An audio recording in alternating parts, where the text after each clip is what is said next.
La princesse qui n'avait pas de royaume.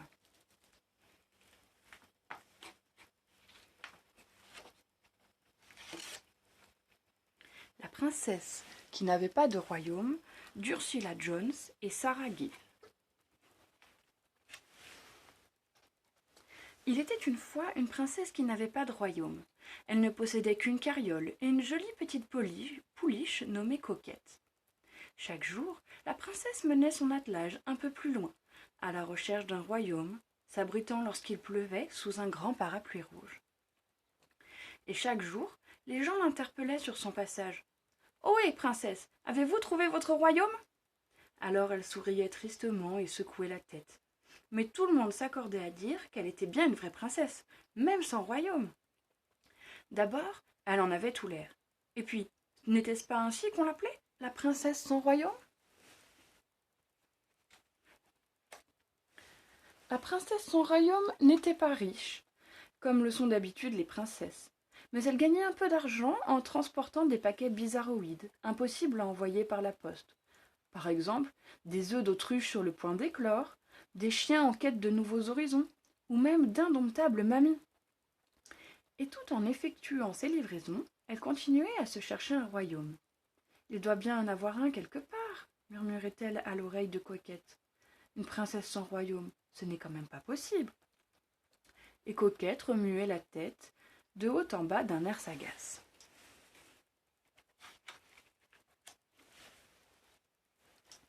La princesse sans royaume était très polie. Chaque fois qu'elle passait devant un château, elle s'arrêtait pour en saluer les habitants. Un beau matin, sa carriole remonta donc au trot l'allée du palais de la grande-duchesse Marie Jacotte. Voyant à quel point la princesse était jolie, celle-ci fronça les sourcils et secoua son bouffon pour le réveiller. « Cours porter ça à mon fils, le prince parfait !» lui ordonna-t-elle, en lui tendant une bourse de pièces d'or, et dis-lui d'aller faire un tour en bateau toute la journée. Elle ne voulait pas que le prince parfait rencontre la princesse, de crainte qu'il ne tombe amoureux d'elle.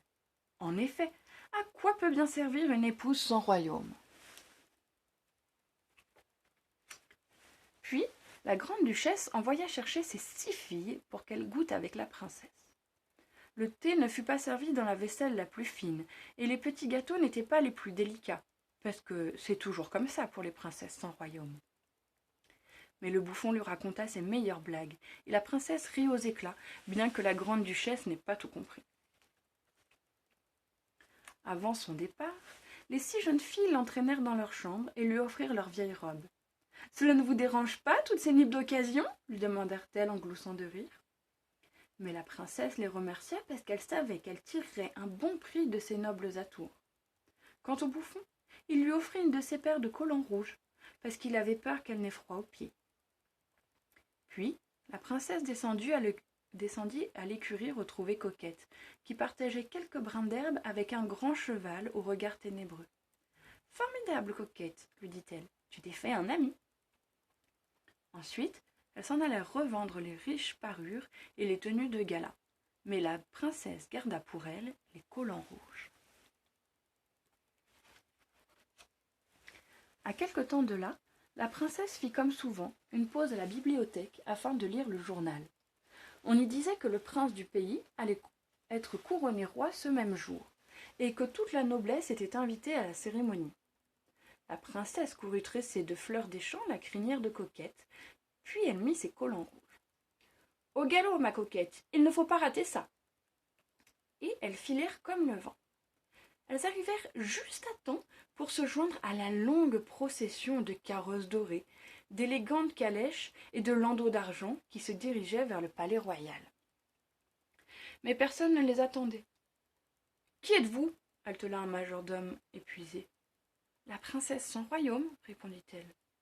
Il lui fit une demi-révérence, parce que c'est toujours comme ça pour les princesses sans royaume, et alla lui chercher un tabouret. Pas de royaume, pas de chaise. « Qui est-ce » demandaient les gens en se haussant sur la pointe des pieds pour apercevoir la jolie princesse. À ce moment, le prince fit son entrée pour le couronnement. Lorsqu'il passa devant elle, il lui fit un clin d'œil amical.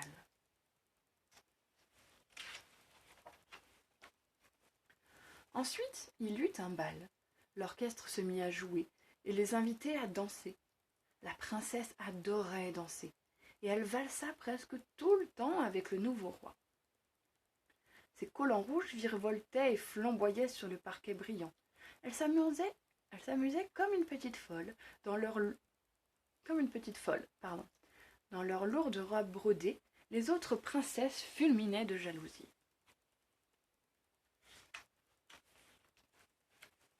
À l'heure des rafraîchissements, tous les princes s'assemblèrent autour de la princesse pour lui offrir de délicieux petits fours et lui demander son nom. « Je suis la princesse sans royaume, leur expliqua-t-elle. En fait, j'en cherche un. Ne cherchez plus, s'écria le prince parfait, un genou à terre. Épousez-moi et vous aurez le mien. D'horreur, la grande duchesse Marie-Jacotte tomba de sa chaise. Ce petit royaume de rien du tout, ricana le prince Edmond Dumont. Prenez plutôt le mien, princesse. Il est 2 fois plus grand que celui de ce gros nul de parfait. Le prince parfait en fut si furieux qu'il écrasa un cornet de crème glacée sur le nez du prince Edmond. C'est moi qui le lui ai demandé le premier, cria-t-il.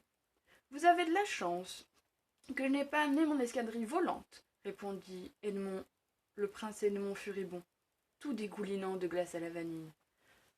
Pour toute réponse, le prince parfait lui fit un pied de nez. Le nouveau roi s'aperçut de ce qui se passait et s'approcha à son tour de la princesse en écartant les 2 autres. Il s'inclina devant elle pour lui baiser la main. « Laissez-moi vous offrir le mien, princesse. En comparaison, leurs royaumes ne sont que de ridicules terrains de football tout marécageux. » De rage, les 2 princes se mirent à bombarder le roi de gâteaux bien gluants. Le roi leur rendit immédiatement l'appareil, et aussitôt tous les courtisans se livrèrent à une grande bataille de petits fours. Un tel gaspillage ne plut pas du tout à la princesse. Alors elle s'éclipsa discrètement en direction des écuries royales, où Coquette piaffait d'impatience. « Tu as raison, ma Coquette, il est temps de partir. Tous ces princes ne sont bons qu'à se crêper le chignon. » Et elle repartit à la recherche d'un royaume, laissant Coquette s'orienter à sa guise sous la clarté d'une lune aussi dorée qu'un bouton d'or. À l'aube, elles avaient passé la frontière, et au lever du soleil, Coquette s'arrêta près d'un grand cheval ténébreux dont la carriole était coincée dans le fossé. Un charmant jeune homme était en train d'essayer de l'en sortir. Aussi, la princesse décida-t-elle de lui donner un coup de main. À eux 2, ils eurent tôt fait de réparer les dégâts. « Merci, princesse, dit le jeune homme. « Ah, tiens, s'enquit la princesse. Puisque vous avez deviné que j'en suis une, sauriez-vous où je pourrais me trouver un royaume par hasard? J'en cherche un depuis si longtemps. »« Ici, répondit-il, se posant la main sur la poitrine du côté gauche. « Je vous ai déjà vu quelque part, réfléchit la princesse à la vue du costume rouge et vert sous son manteau. Vous êtes le bouffon de la grande duchesse? J'étais, répliqua-t-il. Mon contrat est terminé. Mais vous êtes la reine de mon cœur, et votre royaume est ici. Il se tapotait le cœur. Tout cela est bel et bon, rétorqua la princesse. Mais il faut un vrai royaume pour élever des enfants. Des enfants? Sursauta le jeune homme. Ma parole, vous êtes en train de demander ma main? Effectivement, répondit la princesse. On dirait que c'est moi qui fais tout par ici. Le bouffon ne répondit pas. Il s'éloigna de quelques pas et entra dans une auberge au bord de la route. Ah, se dit la princesse. Bon, c'est fini alors. Toute triste d'un seul coup, elle grimpa dans sa carriole. Allez, ma Coquette. Mais Coquette ne broncha pas, les yeux dans les yeux du grand cheval ténébreux. Elle semblait très absorbée. À ce moment, des rires s'élevèrent de l'auberge, et en moins de temps qu'il n'en faut pour le dire, le bouffon réapparut, le chapeau débordant de pièces. Toute blague mérite salaire, constata-t-il avec satisfaction. Allons prendre notre petit déjeuner. D'accord, sourit-elle, aussi rayonnante que le soleil matinal. Voici ce que nous allons faire, déclara-t-il un peu plus tard, la bouche encore pleine de brioche. Moi, je continuerai à raconter des histoires drôles, pendant que toi, tu livreras tes paquets. Ensemble, nous nous débrouillerons très bien. Et c'est ce qu'ils firent, même si la princesse rêvait encore à son royaume. Un beau jour, un paquet arriva pour elle de la bibliothèque. À l'intérieur, elle découvrit son grand parapluie rouge. « Formidable !» s'écria-t-elle. « Je ne savais pas où je l'avais perdu. » Mais eux savaient très bien où l'envoyer, remarqua le bouffon, et il lut l'adresse à haute voix. Pour la princesse d'ici et là, et de partout. Puis il claqua des doigts. « Bon sang, mais c'est bien sûr, le voilà ton royaume !» La princesse le regarda perplexe. « Tu veux dire que je suis la princesse d'ici et là et de partout ?» Il hocha la tête. « C'est absolument impossible, affirma-t-elle, et il parut tout déconfit. Mais elle ajouta en souriant, aussi rayonnante qu'un soleil d'été. « S'il s'agit bien de mon royaume, alors cela signifie que j'en suis la reine, et toi, le roi. » Il lui rendit son sourire. « Allons visiter notre royaume, dit la nouvelle reine. » Et c'est ainsi que le roi et la reine d'ici et là et de partout partirent en exploration au fil du temps. Leurs enfants retrouvèrent place dans les carrioles, tandis qu'aux côtés de Coquette, un charmant poulain noir batifolait gracieusement.